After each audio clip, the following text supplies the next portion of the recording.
உங்களுக்கு பிரச்சனைகள் எல்லாம் வந்திருக்கு இல்லையா? இந்த பிரச்சனையெல்லாம் யார் காரணம்? உங்களுடைய மனம்தான்.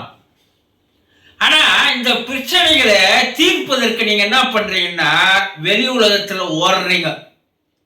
என் பிரச்சனைக்கு ஏதாவது வழி சொல்லுங்களேன், என் பிரச்சனையை தீர்க்க வழி இல்லையா, நான் எந்த கடவுளை போய் வணங்குவது, அவங்க பிரச்சனை தீர்ப்பாங்களா, வெளி உலகத்துலலாம் அடையறீங்க. ஆனா எந்த மனம் உங்களுக்கு பிரச்சனைகளை தந்ததோ அதே மனமே உங்களுக்கு தீர்வுகளும் தரும் என்பதை நீங்கள் தெரிந்து கொள்வதில்லை. பிரச்சனைகள் வருவது மேல் மனத்தால் வருகிறது.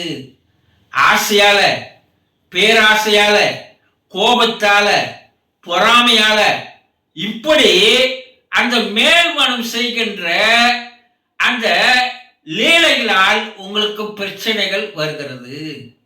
ஆனா அந்த பிரச்சனைகளை தீர்க்கின்ற தீர்வு உங்களுடைய அடிமனது தர தயாராக இருக்கிறது. அதுதான் சப்கான்சியஸ் மைண்ட் என்று சொல்லுவார்கள்.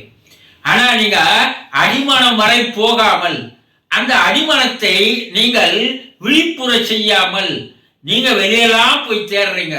உங்க பிரச்சனைகளுக்கு தீர்வு உங்களிடமே இருக்கிறது என்பதை எப்போது தெரிந்து கொள்கிறீர்களோ அப்போது தீர்வுகள் தானாக உங்கள் மனதிலிருந்து வெளிவர ஆரம்பிக்கும்.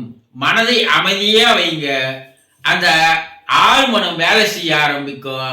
ஒவ்வொரு பிரச்சனைகளுக்கு தீர்வுகளை அதுவே தரும். உங்கள் பிரச்சனைகளை நீங்களே தீர்த்து கொள்ளலாம். தெரிந்து கொள்ளுங்கள்.